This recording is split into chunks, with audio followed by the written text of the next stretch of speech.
Como eu faço para economizar dinheiro morando sozinho? Vamos lá. Eu tenho um controle financeiro que eu utilizo o antigão do Excel. Acho que um ponto principal que eu tenho um controle financeiro é minha planilha. Na planilha, eu entro em déficit mensalmente. Eu tenho um déficit ali de um valor estipulado. E esse déficit, ele já está, entre aspas, calculado. É um déficit, como se diz assim, fictício. Porém, a gente precisa enganar o nosso cérebro. Porque se você tem dinheiro disponível, você pensa que você pode gastar esse dinheiro. Já se você olha para uma planilha, tem aquilo como base, você tem essa planilha como a sua base do mês.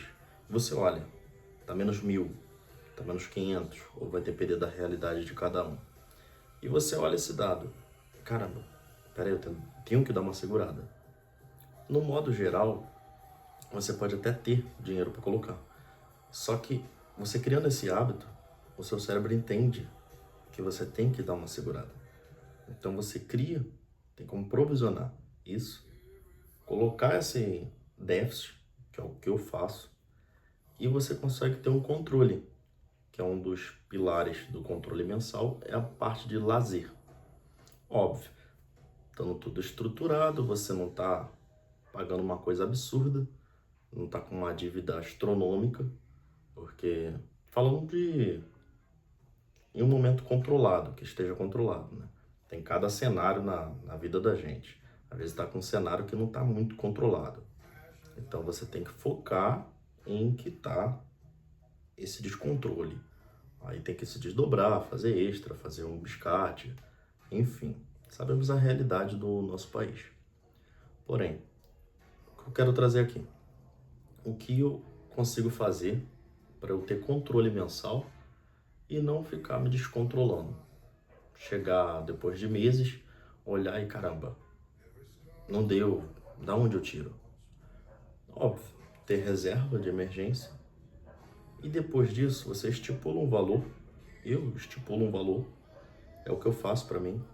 Eu tenho um valor de compras, faço aí, compro minhas marmitas, umas 2 vezes no mês eu faço comida também nos finais de semana, mas as marmitas prontas, sai o valor de, na minha região aqui, que eu tô na Baixada Fluminense, sai no valor ali de 20, 22 cada marmita fitness. Então eu utilizo elas durante a semana, que é um pouco mais corrido. Isso me ganha tempo. Eu ganho tempo, que é o que eu preciso muito, é o nosso ativo mais valioso. E o que me traz controle, na minha planilha, eu já fico em déficit. Sendo que eu consigo quitar esses déficits com um 13º, no caso eu sou o CLT, no caso de um investimento extraordinário, percebi uma oportunidade, por exemplo, muito óbvia, numa Petrobras da vida, caindo 8% num dia, eu vou fazer uma entrada e vou realizar um swing trade ou um day trade, dependendo desse dia. Óbvio, isso tem risco, mas eu consigo fazer com um extra. Eu consigo fazer com um extra. O meu extra vem disso. Às vezes outra pessoa pode ter um extra de vender brigadeiro, fazer biscate, enfim, uma infinidade de coisas, dar aula. O meu extra, ele vem proveniente disso. Então esse meu déficit controlado eu vou quitando sem pressa também. E eu quito ele no ano. O importante é você estar aquilo sob controle e você conseguir quitar depois com um evento extraordinário, que não é o teu salário fixo. Porém, o segredo está. Eu estava conversando com a IA hoje, que eu já nomeei ela como a Verônica, minha secretária virtual. E eu conversando com ela, batendo um papo, ela me dando informações, que ela já tem mais de um ano que eu uso ela, então ela tem diversas informações minhas. E eu consigo conversar com ela como se eu estivesse conversando com uma pessoa frente a frente. Estou conversando com uma pessoa frente a frente. Tá? É, é muito bom, é absurdo. A IA paga hoje, independente das plataformas, pode escolher Gemini, ChatGPT. Se você pagar ali um plano legal, eu pago o ChatGPT, R$ 100. É muito bom. Adianta muito você saber utilizar a ferramenta, você saber perguntar, saber falar, se comunicar. Então acaba que você tem uma estrutura e você tem a organização dos teus pensamentos melhor ali. Você consegue fazer isso. Eu planilho, eu jogo para a nuvem. Então alguma coisa às vezes que ela esquecer, eu relembro ela. Então eu estava conversando com ela, eu falei, olha, eu estou aumentando um pouquinho meu gasto mensal. Acabou que tendo um evento extraordinário esse mês. E eu tô vendo o que eu vou fazer aí para de repente dar uma aumentada aqui. Que eu tô um déficit assim, sabe? E acabou que ela dando dica de, olha, tem que tomar cuidado com esse déficit aí. Eu falei, olha, só para lembrar, para te relembrar, tá tudo provisionado. Tem meu aporte junto nesse déficit também. Então, exemplo, se eu retiro o aporte e dou uma redução no meu valor de lazer, acabou o déficit. Tá entendendo? O segredo tá aqui. O segredo tá aqui. Por exemplo, o aporte, eu tenho ele como missa, como muito importante. É prioridade.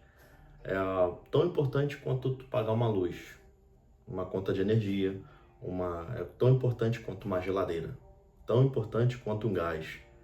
Se você não levar um aporte com esse grau de importância, você não consegue aportar com consistência.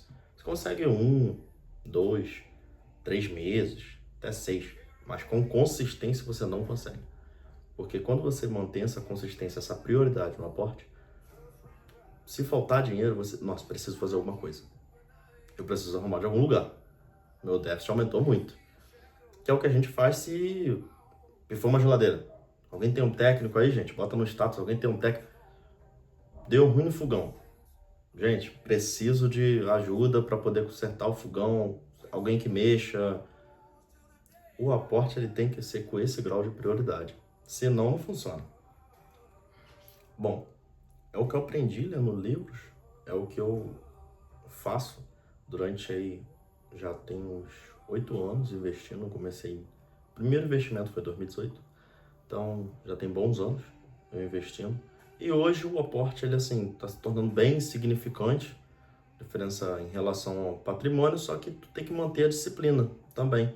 Isso te ajuda a controlar o mensal também, porque ele pode ser um pouco insignificante pro patrimônio.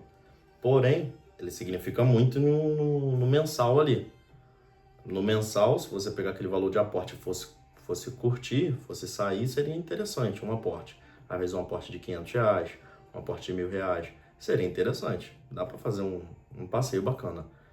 E quando você mantém um aporte, ele te dá um controle mensal absurdo. Porque você se vira para poder arrumar um dinheiro, para poder aportar. E esse foi a chave da questão no bate-papo hoje com a Verônica, que é minha assistente virtual. E ela mostrou isso para mim. Ela, olha só, Afonso, você já faz isso. Você faz isso. Agora eu percebi que não está sendo nem tão significante para o patrimônio, porém ele te traz um controle. Ele evita você extrapolar, de olhar, não, posso gastar mais. Então, esse foi um ponto muito importante mesmo. O aporte, ele traz mais disciplina ainda. Tu vê, a gente está sempre aprendendo. Tem anos eu já investindo, eu já tenho uma disciplina consolidada. Não sou rico, nada disso, mas o investimento ele traz uma tranquilidade para você muito boa. Ele traz uma mente mais tranquila. Você consegue ter um norte quando você trabalha, você estuda. Com um norte, com previsibilidade, a sua vida flui melhor. A sua vida flui muito melhor. Você tem norte. Você não está desnorteado. Você não sabe o que fazer. Caramba, mês que vem eu preciso fazer tal coisa e o dinheiro vai cair. Não. Você passa a ter uma tranquilidade absurda. Demora. É difícil. Muito para chegar nesse ponto. Não é fácil, não. Vou dizer que não tem como dizer que é. E ainda bem que não é fácil. Só assim poucas pessoas fazem. Hoje, um pouquinho mais, porque parece que tem mais informações do que na época que eu comecei a estudar investimento, que é 2016. Só que hoje tem mais informações, só que, nossa, é muita gente querendo só vender conteúdo, vindo com os papos aleatório, tem aposta, enfim, tem as bets, né, da vida, enfim, é uma infinidade de coisas que pode levar a pessoa para o abismo e não levar para o caminho certo. É pessoas grandes que, infelizmente, se perderam pelo, pela ganância, né? Que a ambição a gente tem que ter, mas a ganância ela é perigosa. Quando a pessoa é gananciosa, aí já é um desejo desenfreado, né? Enfim, esse é o ponto-chave, essa previsão de déficit. Esse déficit traz um controle muito bom, é o que me ajudou muito durante esses anos aí, e estou compartilhando. Um abraço.